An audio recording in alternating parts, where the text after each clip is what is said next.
இதற்கு தேவையான பொருட்கள்லாம் என்னென்னு பார்ப்போமா. ஈக்குவல் அமௌண்ட் மைதா மாவு, கோதுமை மாவு, நாட்டு சர்க்கரை. நான் வந்து 1 கப் அளவு எடுத்திருக்கேன். நீங்கள் எந்த கப்பில் வேணாலும் அளந்துக்கலாம். 1 கப் அளவுக்கு ஹோம்மேட் மைதா மாவு, இது வீட்லேயே தயார் பண்ணது. இதற்கான லிங்க்கை வந்து நான் கீழே இருக்கிற டிஸ்கிரிப்ஷன் பாக்ஸில் கொடுத்துருக்கேன், நீங்கள் பார்த்துக்கோங்க. இது 1 கப் நார்மல் கோதுமை மாவு. இது 1 கப் அளவுக்கு நாட்டு சர்க்கரை.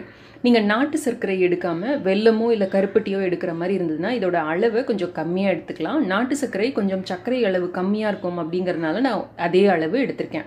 ஒரு சிட்டிகை ஏலக்காய் தூள், 2 பூவன் பழம். இது வந்து சின்ன பழமாக இருக்கிறதுனால நான் 2 பழம் எடுத்திருக்கேன். நீங்கள் மோரிஸ் மாதிரி ஒரு பெரிய பழமாக எடுக்கிற மாதிரி இருந்தால் ஒரே ஒரு பழம் எடுத்தாலும் போதுமானது. ஒரு சிட்டிகை பேக்கிங் சோடா. இவ்வளவுதான் நமக்கு தேவை. இப்போது இந்த 2 பழத்தையும் நம்ம வந்து நல்லா மிக்சியில் போட்டு மையாக அரைச்சி எடுத்துக்கலாம்.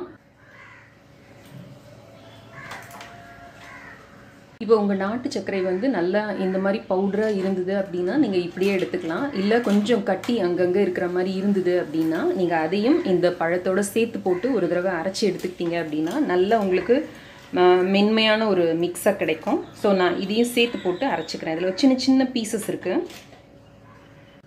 இதை நல்லா மையாக அரைச்சி எடுத்தாச்சு. இதை ஒரு மிக்சிங் பவுலில் மாற்றிப்போம்.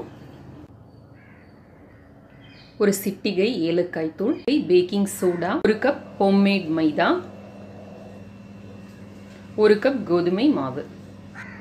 உங்களுக்கு நெய்யோட ஃப்ளேவர் பிடிக்கும் அப்படின்னா 1 டீஸ்பூன் அளவுக்கு நெய் சேர்த்துக்கலாம். அது வந்து இதுக்கு ஒரு நெய்யிலே செஞ்ச மாதிரி இருக்கும் இந்த அப்பம். வீட்லேயே எப்படி நெய் செய்வது அப்படிங்கிறதுக்கான லிங்க்கை நான் உங்களுக்கு டிஸ்கிரிப்ஷன் பாக்ஸில் கொடுக்குறேன், வேணா பாருங்கள். இதில் தேவையான அளவு பால் விட்டு இதை ஒரு நல்ல அப்பம் கன்சிஸ்டன்சிக்கு நம்ம கரைச்சிக்கலாம். 1/2 கப்லேருந்து 1 கப் வரைக்கும் பால் தேவையாக இருக்கும். ஸோ கொஞ்சம் கொஞ்சமாக விட்டு கரைச்சிக்கலாம் நம்ம.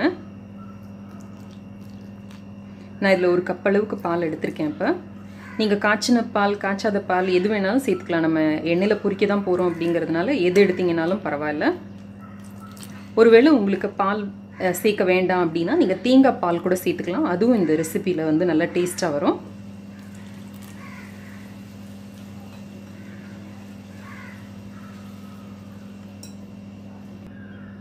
நல்ல கனிஞ்ச வாழைப்பழம் இதுக்கு ஒரு நல்ல டேஸ்ட்டை கொடுக்கும். இப்போ நான் 1 கப் பாலும் சேர்த்துக்கிட்டேன்.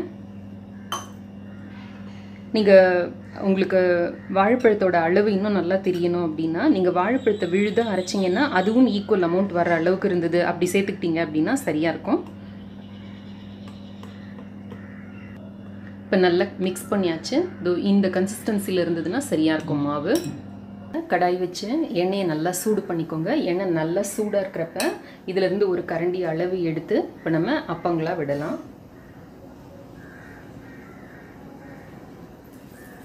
இதை ஒரு அப்பமாக விட்டு எடுக்கிறது நல்லது. 2-3 அப்பம் விட்டோம்னா எல்லாம் ஒன்றோட ஒன்று போய் சேர்ந்துக்கும். இந்த மாதிரி மேலே வந்தோடனே திருப்பி விடலாம். 2 பக்கமும் நல்ல பொன்னிறமாக செவந்து வந்த உடனே எடுத்துடலாம். நான் மற்ற வீடியோஸ்லலாம் கூட சொல்லியிருக்கேன், எப்போவுமே இந்த மாதிரி பக்கத்தில் ஒரு தோசை கல் எடுத்து வச்சுக்கிட்டோம்னா நம்ம எடுத்து போடுறப்ப எண்ணெயும் வேஸ்ட் ஆகாமல் இருக்கும், நமக்கும் க்ளீனிங் வேலை இல்லாமல் இருக்கும். பெரிய சைஸில் வேணும் அப்படின்னா பெரிய கரண்டியில் எடுத்து விடலாம். அப்போ இன்னும் கொஞ்சம் நமக்கு நல்ல பெரிய சைஸில் கிடைக்கும். ஸோ நம்ம விருப்பத்துக்கு ஏற்றபடி நம்ம விரும்பின சைஸில் நம்ம இதை செய்துக்கலாம். பட் ஒன்று ஒன்றா போட்டு எடுக்கணும். ரொம்ப சீக்கிரம் ரெடி ஆகிடும். திடீர்னு விருந்தினர்கள் நம்ம வீட்டுக்கு வந்தாங்க அப்படின்னா கூட சட்டுன்னு செய்யக்கூடிய ரெசிபி இது. வீட்டில் யூஸ்வலாக நம்ம வீட்டில் எல்லாமே இருக்கும். ஸோ அதை யூஸ் பண்ணி செய்துக்கலாம்.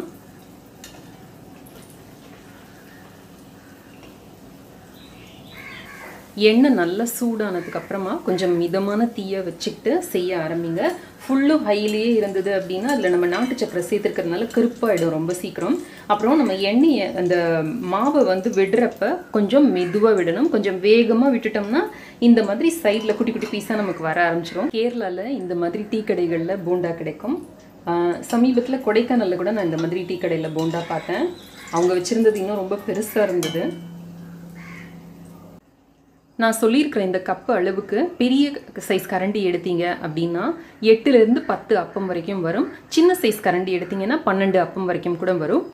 இந்த ரெசிபி பிடிச்சிருந்ததுன்னா இந்த வீடியோவை லைக் பண்ணுங்கள், நம்ம சேனலுக்கு சப்ஸ்கிரைப் பண்ணுங்கள், பக்கத்தில் இருக்கிற பெல் ஐக்கனையும் சேர்த்து அழுத்தினீங்க அப்படின்னா புது புது வீடியோ நான் அப்லோட் பண்ணுறப்பெல்லாம் உங்களுக்கு நோட்டிஃபிகேஷன் வரும். என்னோட மற்ற 2 சேனல் பிளாக் எல்லாம் கூட செக் பண்ணுங்கள். எல்லாத்தோட லிங்க்கும் நான் கீழே இருக்கிற டிஸ்கிரிப்ஷன் பாக்ஸில் கொடுத்துருக்கேன். இணைந்திருங்கள். ஹாப்பி ஹோம் மேக்கருடன் எந்நாளும். நன்றி, வணக்கம். ஆரோக்கியமான சமையல், ஆனந்தமான வாழ்க்கை.